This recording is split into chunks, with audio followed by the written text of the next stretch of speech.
नमस्कार मित्रहो, आपल्या कापरी गावाला उज्ज्वल सामाजिक, ऐतिहासिक व धार्मिक वारसा लाभला आहे. येथील कर्पूरेश्वराचे मंदिर ऐतिहासिक व जागृत आहे. या नावावरूनच कापरी गावचे नाव कापरी असे पडले आहे.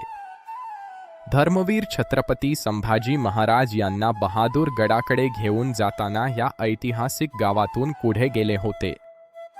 इथल्या उत्खननात सापडलेला नंदी आणि पिंड आजही गावच्या प्राचीन इतिहासाची साक्ष देतात. गावात पुरातन मारुती मंदिर आणि पतिव्रता सतीच्या स्मृती जपणारे मंदिरही अस्तित्वात आहे. कापरी गावात ख्रिश्चन धर्मियांचे 1939 साली बांधलेले ऐतिहासिक प्रार्थनास्थळही आहे. संत जनाबाईंनी नामदेवासमवेत महाराष्ट्रभर पदभ्रमंती करत समाज प्रबोधन केले. पंढरपूर नंतर फक्त कापरी येथेच संत जनाबाईंचे मंदिर आढळते. ही गावाची मोठी अभिमानास्पद बाब आहे.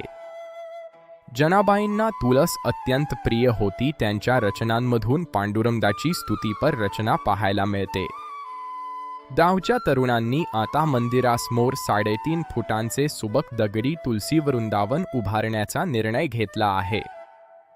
या ऐतिहासिक आणि आध्यात्मिक वारशाच्या जतनासाठी सर्वांनी सहकार्य करूया. धन्यवाद.